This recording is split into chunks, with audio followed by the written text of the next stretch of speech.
नमस्कार दोस्तों, आप सभी का स्वागत है हमारे YouTube चैनल मान्या लाल किताब रेमेडीज में।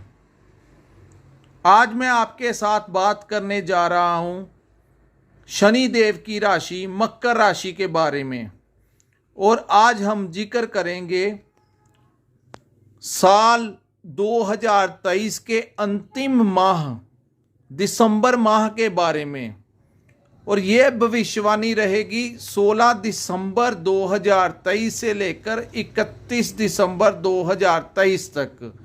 ये आने वाले जो 15 दिन हैं वो आपकी ज़िंदगी में कैसे क्या परिवर्तन करेंगे। दोस्तों, इसमें हम बताएंगे कैसा आपका व्यवसाय रहेगा, नौकरी में आपके कैसे हालात रहेंगे, आपके घर में कैसे हालात रहेंगे, आप कहीं बाहर घूमने जा सकते हैं या फिर आपकी संतान के साथ कैसे आपके रिलेशन रहेंगे, आपकी हेल्थ कैसी रहेगी, इसके बारे में मैं आपके साथ डिस्कस करने जा रहा हूँ। सर्वप्रथम मैं आपको ये बता दूँ कि ये जो हम चार्ट आपके सामने दिखा रहे हैं ये चंद्र राशि के ऊपर आधारित है। दूसरी बात मैं आपको यहाँ पर ये बताना चाहता हूँ कि कुछ ग्रह जो होते हैं वो कुछ लंबे समय के लिए परिवर्तन करते हैं, लेकिन कुछ ग्रह जैसे सूर्य देव हैं वो 1 महीने बाद 1 माह बाद जो है वो अगले घर में गोचर करते हैं। जैसा कि आप सभी जानते थे कि वृश्चिक राशि में उनका गोचर था और अब वो वृश्चिक से निकलकर धनु राशि में आ गए हैं। धनु राशि देवगुरु बृहस्पति की राशि होती है, तो वहाँ पर सूर्य देव अच्छा ही परिणाम देते हैं क्योंकि वो उनके मित्र ग्रह हैं। तो ज़्यादा समय ना लगाते हुए दोस्तों, आज मैं आपको बताना चाहता हूँ कि शनि देव जो हैं वो आपके धन भाव में उच्च अवस्था में आ गए हैं, क्योंकि शनि देव कुंभ राशि जो होती है उसमें बहुत अच्छा परिणाम देते हैं और मकर राशि में भी बहुत अच्छा परिणाम देते हैं, लेकिन वो अपने घर में और आपके धन भाव में आने से क्या होगा, जो लोग जबरदस्त आपको ये परिणाम देंगे, जो लोग लोहे के साथ रिलेटेड काम करते हैं, कोयले के साथ रिलेटेड काम करते हैं, कोई भूमि निर्माण का काम करते हैं, पीडब्ल्यूडी डिपार्टमेंट में काम करते हैं, कोई कंस्ट्रक्शन वर्क करते हैं, प्रॉपर्टी डीलिंग करते हैं, मछली पालन करते हैं, कपड़ा रेडीमेड कपड़े का काम करते हैं, तो रेस्टोरेंट वगैरह, ये सारे शनिदेव के अधीन हैं। अगर आप इनमें से कोई भी व्यवसाय करते हैं तो आप देखेंगे कि इसमें आपको बहुत तेजी से, अब क्योंकि शनिदेव जो थे वो पहले वक्री अवस्था में चल रहे थे, लेकिन 4 नवंबर को जैसे ही वो मार्गी हुए आपको इतनी जल्दी रिजल्ट नहीं मिला, जैसा कि हमने और अनेक ज्योतिषियों ने कहा था कि 4 नवंबर के बाद शनि जो हैं वो आपको बहुत जल्दी परिणाम देंगे। लेकिन दोस्तों, शनि जो हैं वो बड़ी धीमी गति वाले प्लैनेट हैं। शनिदेव बहुत धीमी चाल चलते हैं। सो जैसे ही वो मार्गी हुए, मार्गी होने के पश्चात वो थोड़ा समय लगा देते हैं अपनी दृष्टियों को सीधा करने में। तो अगर आप इन व्यवसायों के साथ कोई भी काम कर रहे थे तो उनमें आपको बहुत ज़्यादा सफलता मिलेगी, और अगर आप कोई और भी व्यापार कर रहे हैं तो आपको उसमें भी बहुत ज़्यादा सफलता मिलेगी, क्योंकि शनि देव का कंट्रोल जो होता है वो बहुत ज़्यादा होता है। राहु केतु भी इनके प्रभाव के अंदर आते हैं, शुक्र भी इनका मित्र है, बुध भी इनका मित्र है। तो शनि अगर आपकी कुंडली में अच्छी प्लेसमेंट में आ जाते हैं तो अन्य ग्रह भी होते हैं जो वो भी आपको बहुत अच्छा रिजल्ट देते हैं। अब हम बात करेंगे जो लोग नौकरी में हैं। तो दोस्तों, जिन लोगों को बनता रिगार्ड नहीं मिल रहा था, जो लोग बहुत ज़्यादा मेहनत कर रहे थे लेकिन कभी उनकी कोलीग्स के साथ नहीं बन रही थी, तो कभी उनकी अपने बॉस के साथ नहीं बन रही थी, अब वो समय आ गया है आपकी अपने बॉस के साथ भी बनेगी और कोलीग्स के साथ भी बनेगी। अचानक से परिवर्तन जो होगा वो आपको अचंभित कर देगा कि एकदम से वही लोग जो आपके शत्रु थे वो आपके मित्र बन जाएंगे, या जो आपके वैर विरोध रखते थे आपके डिपार्टमेंट में वो या तो उनकी ट्रांसफ़र हो जाएगी और आपके प्रमोशन होने के बहुत चांसेस हैं। अगर आप किसी और जगह पर अपनी ट्रांसफ़र करवाना चाहते थे तो ये जो समय होगा वो आपके लिए बहुत ज़्यादा फेवर करेगा। अब हम बात करते हैं राहु के बारे में। दोस्तों, राहु आपके पराक्रम भाव में आ गया है। राहु का गोचर मीन राशि में हुआ है, लेकिन यहाँ पर राहु मकर राशि के तृतीय भाव में आ गया है। दोस्तों, जब भी राहु इस भाव में आता है तो साहस और पराक्रम बढ़ा देता है। राहु का ये उच्च भाव है और मीन राशि में वो कारक ग्रह भी माना जाता है। राहु आपको जबरदस्त परिणाम देगा। काफ़ी समय से मीन राशि के लोगों को बहुत ज़्यादा परेशानी, बहुत सारा जो तनाव देखने को उनकी ज़िंदगी में मिला, उनका जो सारा सिस्टम ही हिल गया हुआ था। घर में भी प्रॉब्लम्स चल रही थी, कुछ लोगों को हेल्थ की भी इशू हो रही थी, लेकिन धीरे धीरे आप देखेंगे कि परिवर्तन एक ऐसा पॉजिटिव, एक ऐसा सकारात्मक परिवर्तन होगा आपकी ज़िंदगी में कि आपको मनचाहे परिणाम मिलेंगे और आपकी हेल्थ भी बहुत अच्छी रहेगी। अब हम बात करते हैं देवगुरु बृहस्पति आपकी कुंडली में क्या रिजल्ट देंगे। दोस्तों, देवगुरु बृहस्पति मेष राशि में गोचर कर रहे हैं और अभी 31 दिसंबर तक ये यहाँ पर वक्री अवस्था में बैठे हैं और 31 दिसंबर जैसे ही निकलेगा, जैसे ही 2024 आएगा तो गुरुदेव बहुत ज़बरदस्त परिणाम देंगे। दोस्तों, जैसे ही वो मार्गी होंगे तो उनकी जो दृष्टियां होंगी, सीधी दृष्टि शुक्र देव के ऊपर पड़ रही है। अभी भी अगर आपकी जन्म कुंडली में गुरु की प्लेसमेंट अच्छी है तो जैसे ही वो चतुर्थ भाव जो होता है वो माता का भाव होता है, वाहन का भाव होता है। जो लोग प्रॉपर्टी खरीदना चाहते थे या संपत्ति लेना चाहते थे या उनका किसी भी प्रकार से प्रॉपर्टी डीलिंग का काम था तो उनमें जो रुकावटें आ रही थी, अब वो आप देखेंगे कि वो रुकावटें धीरे धीरे करके दूर होती जाएंगी और आपको बहुत ज़्यादा उस काम में भी सफलता मिलेगी। क्योंकि गुरु जो है अगर प्लेसमेंट अच्छी पे आ जाए तो आपको बहुत ज़्यादा लाभ देते हैं। दोस्तों, अभी हम सिर्फ 3 प्लैनेट्स के बारे में अभी बात की है, क्योंकि अब जो राशि 3 मेन राशियां हैं, वृषभ राशि, तुला राशि और मकर राशि, जो कि आने वाले समय के लिए बहुत ही उत्तम जाएगी। ये नहीं है कि हमने आपको हमारी वीडियोस निकाली है, जो राशियां अच्छी नहीं हैं हमने उनके बारे में भी जिक्र किया है कि उन लोगों को सावधानियां बरतनी चाहिए। लेकिन कहते हैं कि समय एक जैसा नहीं रहता। पिछले जो समय से मकर राशि के लोगों ने जो झेला अपने ऊपर, वो बहुत कठिन समय था, बहुत ज़्यादा स्ट्रगल किया उन लोगों ने अपनी ज़िंदगी में।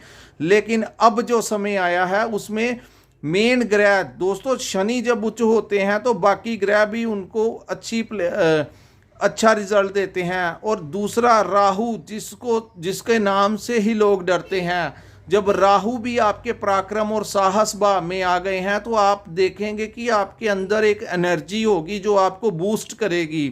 आप जो काम हाथ में लेंगे वो कहेंगे कि इसको मैं जल्दी से निपटा दूं। आपके शरीर के अंदर जो आलस चलता था पहले वो निकल जाएगा। इतनी ज़्यादा आपके अंदर फ्लेक्सिबिलिटी आने वाली है, अपने काम को लेके इतनी ज़बरदस्त एनर्जी आएगी जो आपको बहुत ज़्यादा सफलता देगी। गुरु के बारे में बता दिया दोस्तों। अब थोड़ा टाइम रह गया है, सारे परिणाम आपके पक्ष में होंगे, क्योंकि गुरुदेव जो हैं वो सेविंग के भी कारक हैं। अन्य ग्रह आपको पैसा जरूर दिलाते हैं लेकिन सेविंग नहीं कई बार हो पाती, लेकिन इस बार में जब गुरु आए हैं और जैसे ही वो मार्गी होंगे आपको ज़बरदस्त सेविंग भी वो करवाएंगे। अब हम बात करते हैं केतु ग्रह के बारे में। दोस्तों, केतु जो है वो आपकी वो कन्या राशि में गोचर कर रहे हैं। ये बुध देव की राशि है, उनके मित्र की राशि, और केतु आपके भाग्य स्थान में बैठे हैं। ये जो भाव होता है ये देवगुरु बृहस्पति का भाव होता है। जहाँ पर जब केतु यहाँ पर बैठते हैं तो इंसान के अंदर एक अध्यात्मकता की तरफ उसको जोड़ते हैं। भौतिक सारी जिंदगी इंसान पैसे के पीछे भागता है, लेकिन जब केतु इस भाव में आते हैं तो इंसान का जो ध्यान होता है वो ईश्वर की तरफ लगता है। जो लोग अपने गुरु से मिलना चाहते थे और काफ़ी लंबे समय से प्रयास कर रहे थे तो उनको अपने गुरुदेव के साथ मिलने का मौका मिलेगा। जो लोग मंदिर नहीं जा पा रहे थे, काफ़ी ज़्यादा परेशानियां चल रही थी, अचानक से ऐसे परिवर्तन हो गए और आप उनका धन्यवाद करने के लिए मंदिर में जाएंगे। आप जिस भी इष्ट को मानते हैं वहाँ पर जाकर नमस्तक होंगे। ये समय जो होगा वो आपको अध्यात्मकता की तरफ भी जोड़ेगा। अगर आप किसी गुरु की तलाश भी कर रहे थे तो वो तलाश आपकी संपूर्ण होगी। आपको किसी न किसी तरफ से आपको धर्म के साथ भी जोड़ेगा। ये नहीं है कि इतना अच्छा समय जो आएगा वो आपको सिर्फ आप पैसा ही बनाते रहेंगे। पैसा तो आएगा, बहुत अच्छे फ्लो के साथ आएगा, लेकिन उसके साथ साथ आप ईश्वर को नहीं भूलेंगे। ये बहुत कम चांसेस होते हैं, ऐसी अवस्था ज़िंदगी में आती है। आपने देखा होगा कुछ लोग जो होते हैं, जब पैसा आता है तो वो ईश्वर को भूल जाते हैं, वो धर्म को भूल जाते हैं, वो सिर्फ उन्हीं चीज़ों से मतलब रखते हैं। लेकिन आपने बहुत कम लोग देखे होंगे जिनके पास पैसा भी होता है वो ईश्वर का धन्यवाद भी करते हैं। अब मकर राशि के साथ ऐसा ही होने वाला है। जिस अवस्था से आपके काम होंगे, जैसे आपके काम होंगे, तो आप ईश्वर का धन्यवाद करते रहेंगे। आप अपने गुरु का धन्यवाद करेंगे, अपने माता पिता के साथ आपकी अच्छी बनेगी। वहीं दोस्तों अब हम बात करते हैं आपके शुक्र की। शुक्र का रिलेशन आपके लव पार्टनर के साथ होता है, आपकी लग्जरी लाइफ के साथ होता है। कहते हैं कि देवगुरु बृहस्पति को चाहे धन का स्वामी माना जाता है, लेकिन शुक्र देव जिसकी कुंडली में अच्छी पोजीशन में ना हो तो उसको बहुत ज़्यादा परेशानियों का सामना करना पड़ता है। वो चाहे पैसा चाहे जैसा मर्जी वो कमा ले, लेकिन वो कहीं बाहर घूमने नहीं जा सकता, उसकी ज़िंदगी में इंजॉयमेंट नहीं होता, वो वाहन नहीं ले सकता। तो शुक्र जब कमज़ोर होते हैं जिनकी कुंडलियों में इनको, लेकिन मकर राशि में जैसे मैंने बताया शनि, राहु, गुरु, केतु जैसे ही अच्छी अवस्था में आए हैं, वहीं शुक्र देव अपनी ही राशि तुला राशि में गोचर कर रहे हैं और वो आपके कर्म स्थान में बैठे हैं। दोस्तों कर्म स्थान जो होता है वो हमारे व्यवसाय का घर होता है, जहां से हमारी आमदन आती है। तो जो लोग शुक्र के साथ रिलेटेड काम भी कर रहे थे, जैसे लग्जरी आइटम होती हैं, लेडीज़ का वो परफ्यूम्स वगैरह हो गए, जैसे कॉस्मेटिक का सामान हो गया, जो भी कार्य क्षेत्र शुक्र देव के अधीन आते हैं उनमें आपको भरपूर सफलता मिलेगी। और एक चीज़ बहुत आपके साथ ज़बरदस्त होने वाली है, गुरु की दृष्टि शुक्र पर होगी और शुक्र की दृष्टि गुरु पर होगी। एक देवताओं के गुरु और एक जो हैं वो राक्षसों के गुरु। चाहे वो शुक्र जो हैं वो भौतिक संसाधनों के साथ उनको जोड़ा जाता है, इच्छाओं के साथ जोड़ा जाता है, वहीं गुरु को आध्यात्मिकता के साथ जोड़ा जाता है। आपके अपने माता के साथ संबंध बहुत अच्छे होंगे। दोस्तों यहाँ पर आप देखेंगे कि इस महीने आपके जो भाई बहन होंगे, आपके जो मित्र होंगे, वो आपके फेवर नहीं करते थे पहले, वो अब आपकी फेवर करने लगेंगे।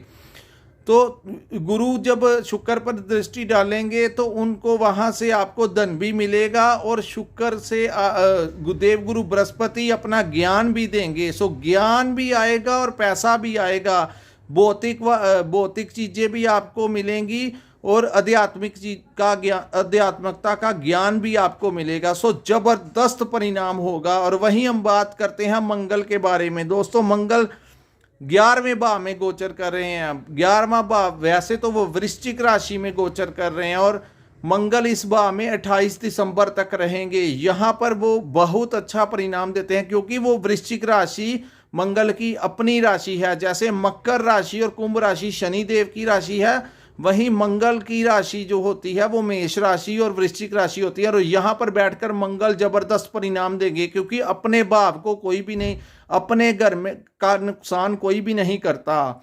और वैसे भी वो जब 11वें भाव में या 10वें भाव में गोचर करते हैं तो परिणाम बहुत ज़बरदस्त देते हैं। तो मकर राशि में वैसे भी मंगल जो हैं वो अच्छे रिजल्ट देते हैं।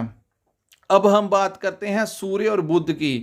दोस्तों सूर्य 16 दिसंबर से आपके 12वें भाव में गोचर करेंगे। वैसे तो ये गोचर वृश्चिक से निकलकर 16 दिसंबर के बाद धनु में आएगा। धनु जैसा कि मैंने आपको बताया कि देवगुरु बृहस्पति की राशि में सूर्य देव का आगमन हुआ है। सो यहाँ पर बैठकर बुध जो है, चाहे वो इस टाइम पे वक्री चल रहे हैं, जो कि चढ़ते 2024 के 2 तारीख को वो मार्गी हो जाएंगे। लेकिन दोस्तों यहाँ पर मैं आपको ये बताना चाहता हूँ, जब भी बुध किसी बड़े ग्रह के साथ बैठते हैं तो जैसी बोली वो चाहता है वैसा ही बुध को करना ही पड़ता है।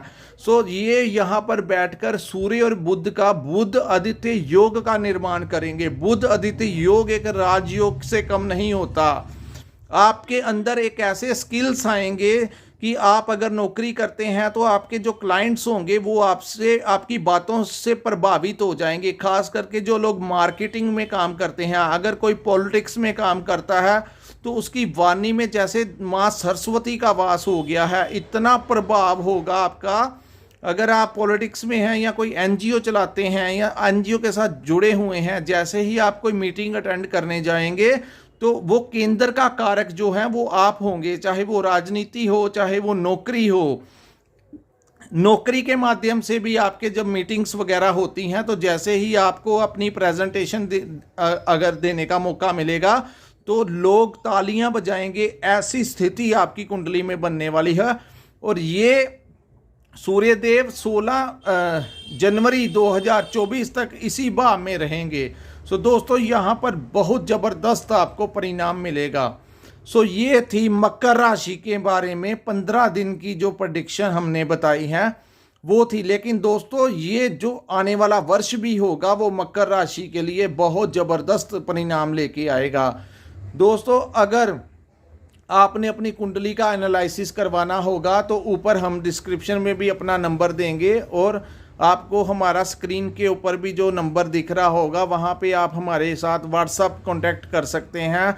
अपनी कुंडली, अपने बर्थ चार्ट का अगर प्रॉपर एनालिसिस करवाना चाहते हैं तो हम पूरा डिटेल में आपको बताएंगे, आपको वर्ष फल बताएंगे, मौके की स्थितियां बताएंगे, आपको क्या करना है क्या नहीं करना है। अगर डिटेल में जानना चाहते हैं तो हमारे साथ संपर्क करें। हम अपने ज्ञान के अनुसार आपको पूरी आपको गाइड करेंगे क्या करना चाहिए ऐसी स्थितियों में। क्या अगर आप कोई नया बिजनेस स्टार्ट करने की सोच रहे हैं तो आपको किन क्षेत्रों में हाथ डालना है और क्या नहीं करना, आपको पार्टनरशिप में काम करना है नहीं करना, तो हम वो आपको सारा कुछ आपकी जानकारी देंगे।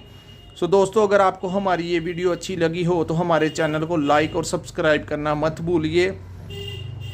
यहीं पे हम अपनी वीडियो को विराम लगाते हैं। मिलते हैं हम अपनी अगली वीडियो में। नमस्कार दोस्तों, जय माता दी।